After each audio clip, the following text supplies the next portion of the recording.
I'm reefing with y'all like y'all reefing with me.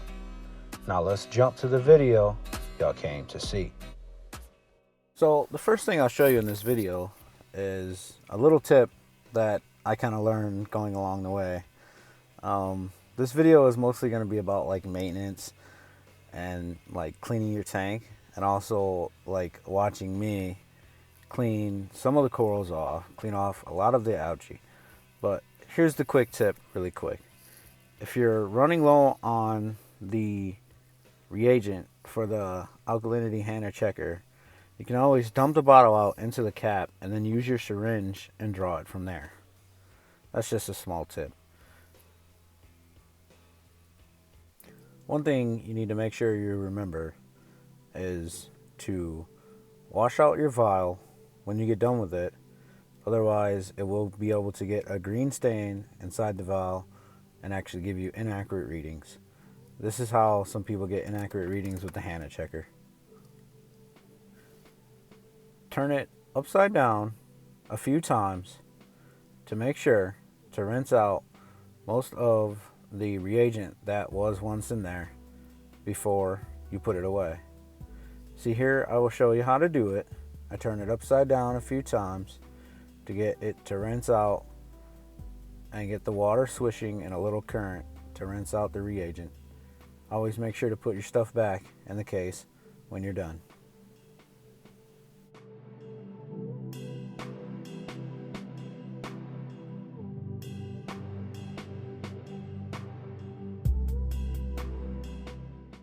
Okay, now that we have been viewing the tank, yes, the tank is still pretty hairy with algae.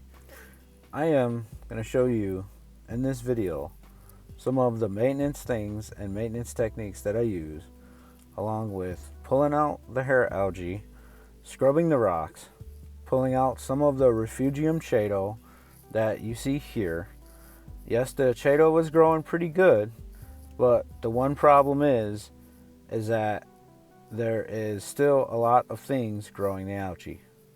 So under these certain parameters that this tank is getting, high nitrate and high phosphate, which I have been working on to try to get them both down lower than they are, one of the problems is that my source water, my RODI water that comes out of my tap, is high in phosphate and high in iron.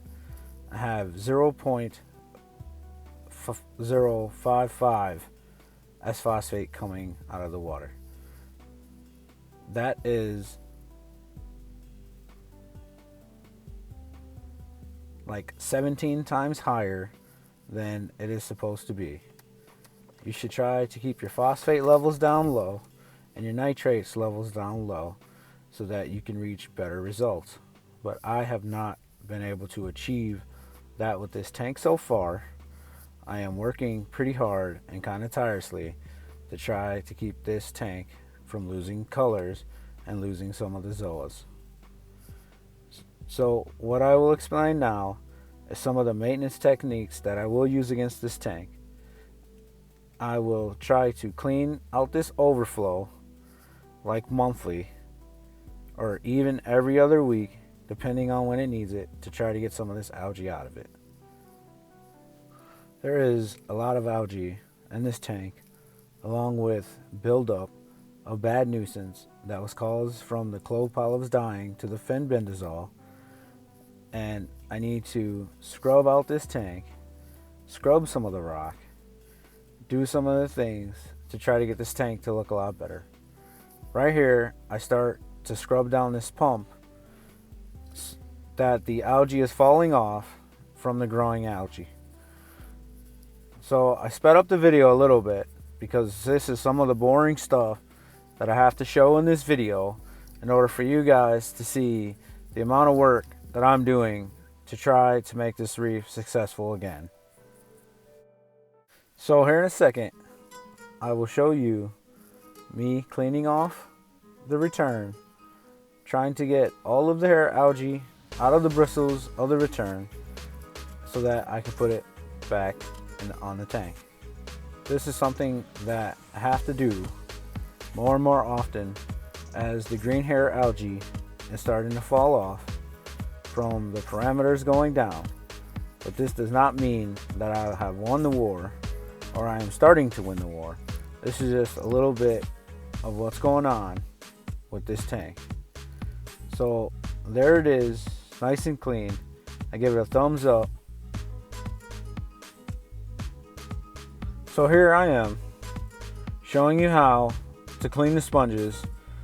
I clean out the sponges at least every 3 days to try to keep out all of the particulate that may be in the water column, along with all the dirt and silt.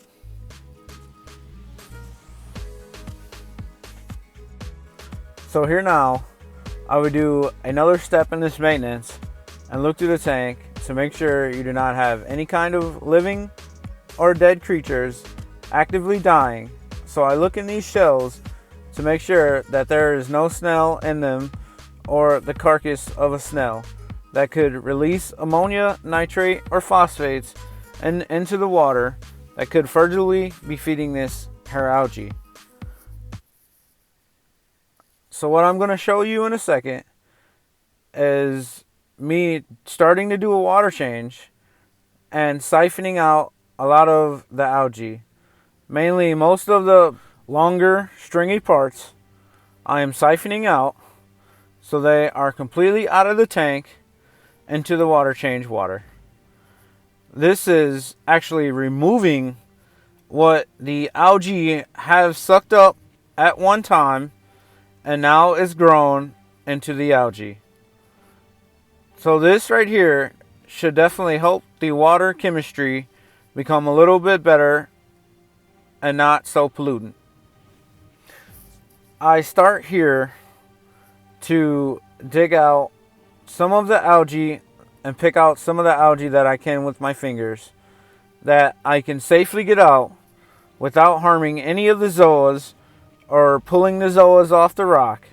I try to make sure that I am not harming any of the corals that I own, because this is a rescue tank and I will like to try to rescue as many of these zoas as I could. But I really have to beat this algae problem and pick out a lot of this algae. So what my main goal is here is to try to get as much of the green hair algae out of the tank before I decide to lower the levels even more. Otherwise it would just die off and end up back in the overflow or the pumps, or just die off and become reaccept again and ate by the current algae that will still be thriving in the tank. Here is some of the algae that I've picked out of the tank and that I've put in here. And also I use this toothbrush to scrub off the rocks that I pick out singly by hand, and I pick all of them out in the tank and scrub them off. Some of the rocks were a little bit too big on the bottom, so I was not able to pick them out and scrub them, but I end up scrubbing them in the tank.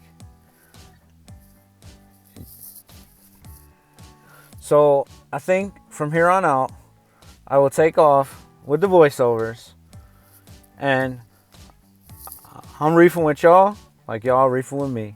I'll leave the rest of the video here for y'all to see.